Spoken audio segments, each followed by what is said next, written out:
Se liga só nessa reflexão. Nunca foi pela liberdade, é pelo petróleo. Tá bom assim? Já falei por vocês, né? Porque a esquerda inteira, ela tá repetindo o mesmo mantra, como se isso encerrasse qualquer discussão e qualquer argumentação. Então a gente vai falar sério aqui, tá? Vamos pros fatos, sem romantizar o negócio? Vamos pros fatos.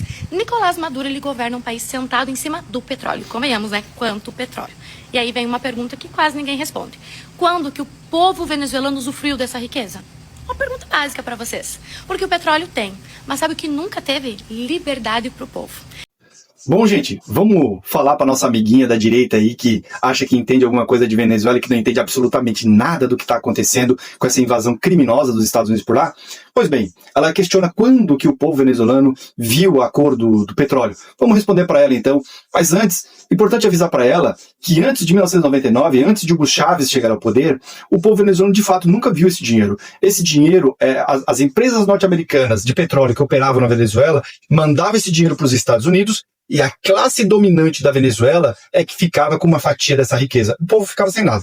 A partir de 1999, com Hugo Chávez, vamos aos dados? Inclusive eu anotei. Vamos lá.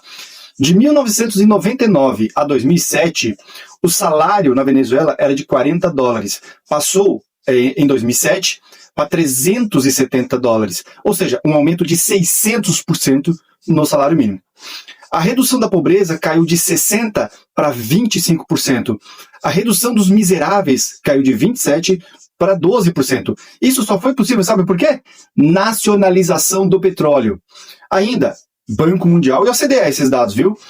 Segundo o Banco Mundial, os avanços sociais e econômicos foi possível por conta de redistribuição de renda, de subsídios alimentares, tudo por conta da nacionalização do petróleo. Ainda, em 2005, a Unesco classificou a Venezuela como um país que erradicou o analfabetismo, graças à nacionalização do petróleo. Pôde contratar mais professores, pagar salários melhores. Ainda, o PIB da Venezuela em 99 era de $4 mil.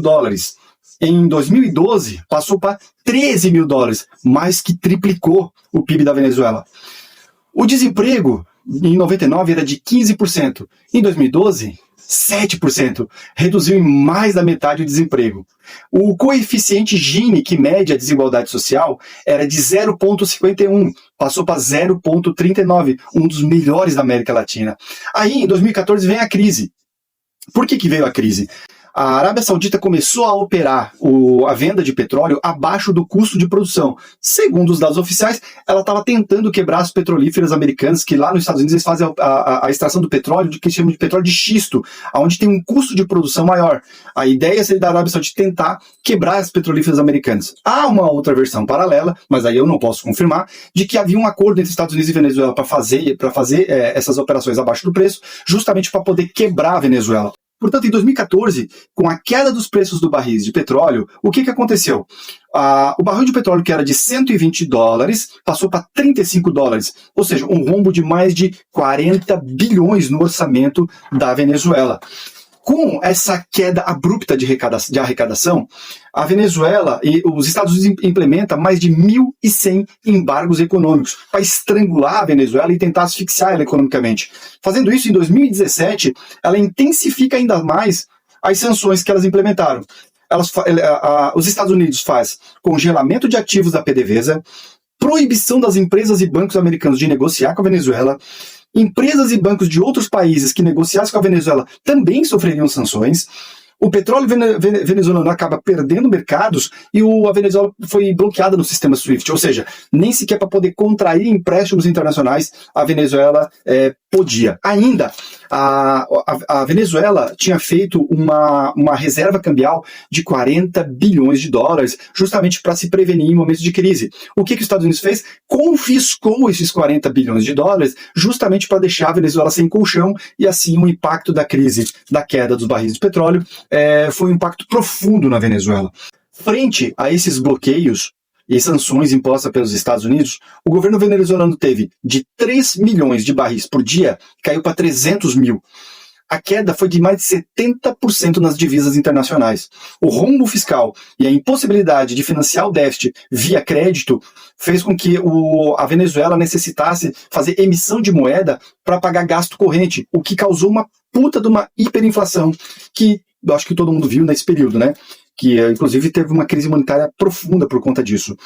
Ou seja, todos esses problemas não foram problemas que foram criados pela Venezuela, foram problemas que foram criados pelos Estados Unidos. A guerra dos Estados Unidos contra a Venezuela não começou ontem. Na verdade, os Estados Unidos já vem em guerra contra a Venezuela desde 2014.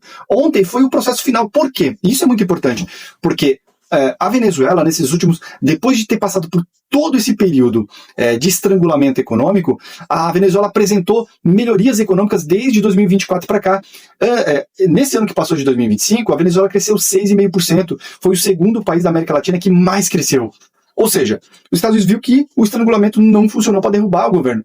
Logo, o único meio que eles conseguiram para derrubar foi a intervenção militar. E falando agora sobre a questão da doença holandesa, o que acontece? O grande problema da Venezuela, já dizia Celso Furtado desde 1956, quando ele escreveu sobre a Venezuela, é a chamada doença holandesa. Doença holandesa tem esse nome porque a Holanda descobriu uma reserva de gás, e isso, por isso que é chamado de paradoxo da abundância, levou a Holanda a um processo de desindustrialização terrível. A Holanda custou a se recuperar por conta disso. E o que acontece? Como a Venezuela exporta muito petróleo, isso faz com que o câmbio fique muito valorizado. Isso desindustrializa o país. Ou seja, as empresas no país passam a deixar de produzir porque importar esses produtos fica muito barato. Então, quando a Venezuela está no boom do petróleo, importar produtos fica muito barato. E aí a economia relativamente parece que vai bem. Quando o petróleo cai na baixa, aí quebra tudo. Por quê? Porque a Venezuela não é autossuficiente praticamente em nada, e com a queda dos barris de petróleo faz com que a Venezuela não consiga mais importar, o que provoca uma quebradeira generalizada. E justamente no período que a Venezuela teve, nesse momento de queda dos barris de petróleo, que os Estados Unidos impôs mais de 1.100 embargos econômicos, fora as sanções que eu já mencionei, que era justamente para estrangular e matar a Venezuela, provocando uma crise humanitária para derrubar o governo. E como não conseguiu, o jeito foi a intervenção militar. Então, desculpe, querida, sim, o povo venezuelano viu sim a cor do dinheiro do petróleo.